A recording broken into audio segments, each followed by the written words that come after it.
Ibinunyag itong dating DDS na vlogger. Yan. Galawang Duterte daw. Ganyan. Bago yan, ipapahuli natin yung kay Padilla, ha?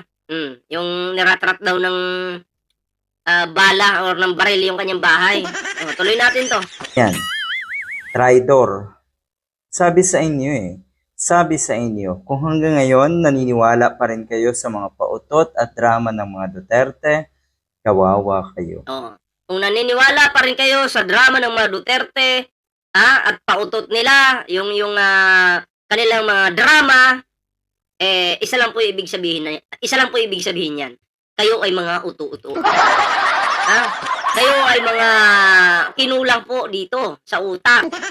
Kulang po kayo dito kung kayo ay naniniwala pa rin sa kanilang pangtatarantado sa inyo. Alam nyo na ginagamit kayo, nagpatuloy pa rin kayo nagpapauto. Tapos pinaglalaban nyo, karto na. Tama pa ba yan? Diba? Ito, basahin natin to. Basahin natin to, ha. Anong sabi dito? Mukha ka pera, wala ka naman alam sa issue ng politics, binabayaran ka lang. Natural, ha? Matagal na ako mukhang pera. Kaya nga ako nandito sa YouTube para magpayaman at pagkakitaan si Duterte. Gusto ko talaga na magpayaman at gamitin ko si Digong para pagkakitaan. Dahil ako, marami akong alam pagdating sa politics. Dahil yung tatay ninyo, ay wala nang bilang sa bansang ito, kaya dapat manata na yan. Pagkakitaan na yan. Diba, ganun lang. Ang tatay nyo na mayabang, dapat ng pagkakitaan. Limpak-limpak na naman ang salapi ang kikitain ni Ballpoint Man dito. Diba? Ang tagal ko lang mukhang pera, bayaran ako. Ano ngayon kung bayaran ako? Katulad niyan, binabayaran ako ni Himawari. Di bayaran ako.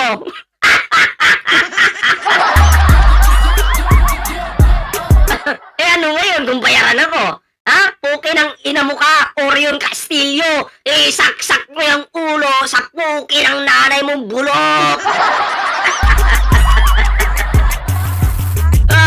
Ano? Nasaan ka na? Hoy! Mga DDS! Ito po si Ballpoint Man! Isang dakilang bayaran!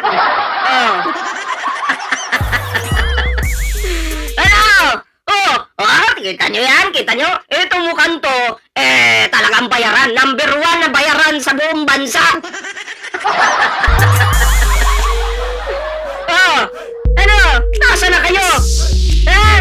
Bakit natigil yung comment mo?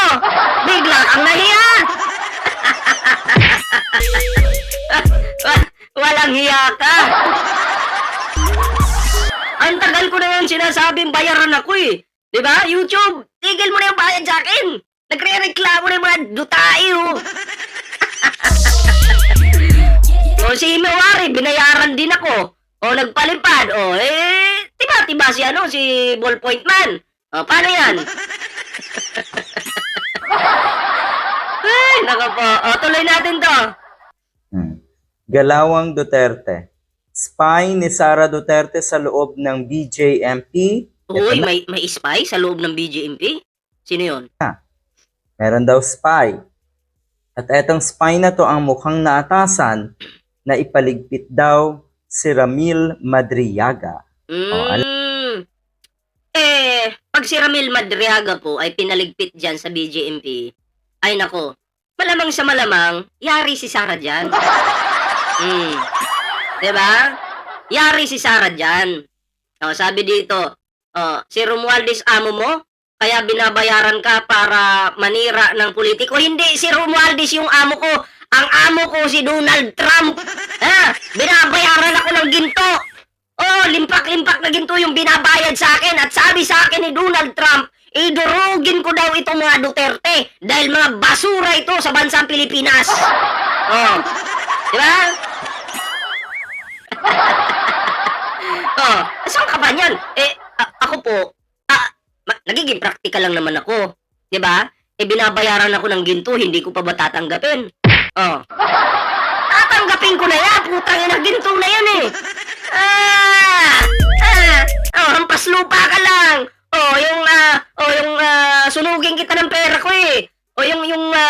sunog na yung pera ko, hindi pa nasusunog. Hindi pa nauubos.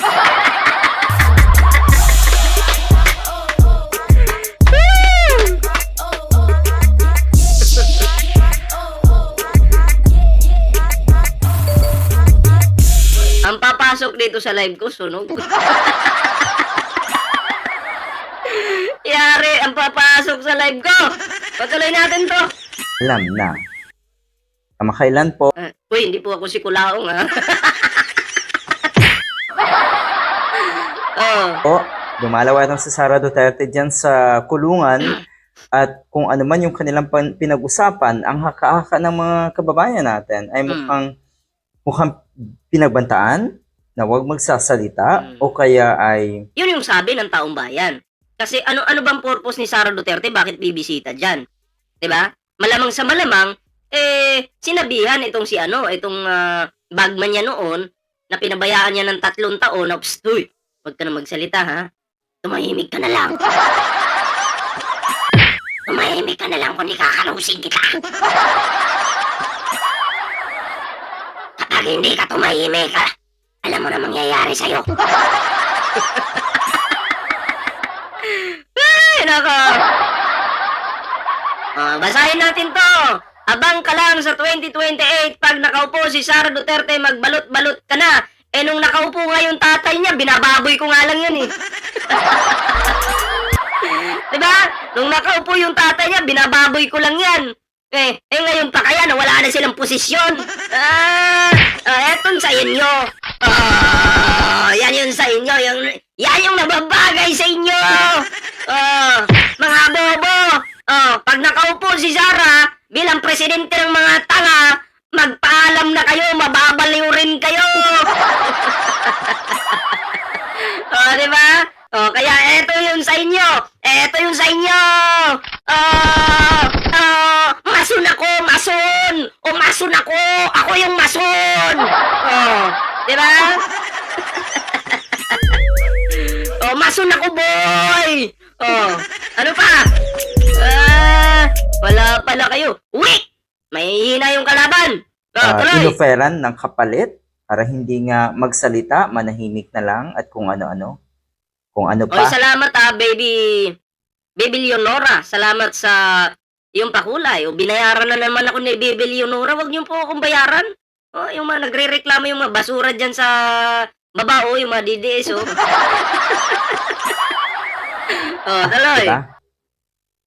Isang babae daw na pulis Mm. ang posibleng magpatumba. Naku. Ang posibleng gawan ng masama etong si Ramil Madriaga. Binabalak nga daw na patumbahin etong si Madriaga. Naku. Yan daw ang intel spy na itong si Sara Duterte sa loob ng BJMP mismo. Ganyan kalala. Ganyan katindi. Ngayon, kung nakikita niyo po, bait-baitan, pa-cute. Nagpapakyut si Sara Duterte, ang tigas ng mukha.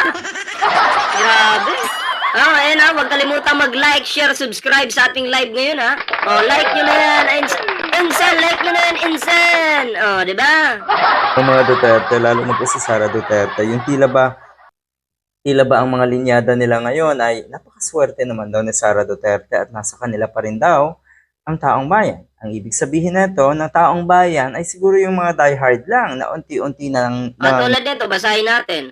Vlogger daw ako. Hindi po ako vlogger. Ako'y vlogger. Ang vlogger po ay manunulat yan, tanga.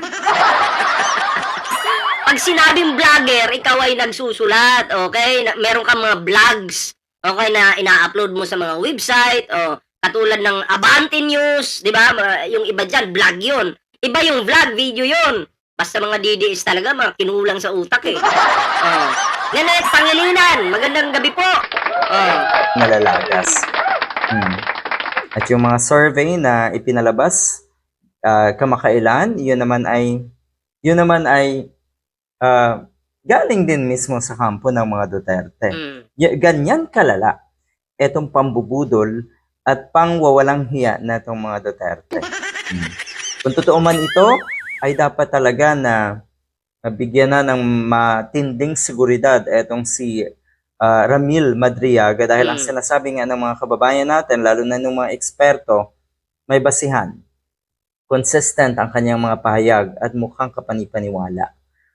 May ebidensya, totoo, lalabas ang lahat ng ebidensya na yan. At kamakailan din po ay mukhang hinikayat ni former Senator Leila de Lima at si Ramil Madriaga na isiwalat lahat ng kanyang nalalaman. At At darating malamang sa malamang po, tutulungan po yan ni Leila de Lima, etong si Madriaga. Ha? Kaya nga kinakabahan po itong si Sara Duterte eh. Kasi may tutulong doon sa taong ni-reject niya ng 3 taon. Pinabayaan niya. Bakit mo kasi pinabayaan? Kung tinulungan mo sana yun, yung loyalty nun, nasa iyo pa rin. Wala eh. Iniwan mo eh. Pinabayaan mo eh. Yari ka ngayon. tayo sa puntong yan, sigurado tayo na isa ito sa mga pasabog. Isa ito sa mga bahon ng mga Duterte na mukhang mahihirapan na silang lusutan. Ang sinasabi nga, ang bigat. Ang bigat, ang lala ng mga paparating na pangyayari para sa mga Duterte. Naku, yari. Mabigat. Ang tanong, kakayanin kaya ito ng inyong Inday Sayad tuloy. Yung Inday Sara, kakayanin kaya? Doon pa nga lang sa papel ng kapal na, patong-patong, hindi na nga daw makatulog si Sara Duterte, kinakabahan na. Kaya imposible na walang makalusot doon kahit isa. 'Di ba? May lulusot at may lulusot dyan sa sobra ba ng kapal niyan. Iyari ang inyong Inday Sara Duterte. Yung pangarap niyang maging presidente ng Pilipinas ay hindi na matutupad.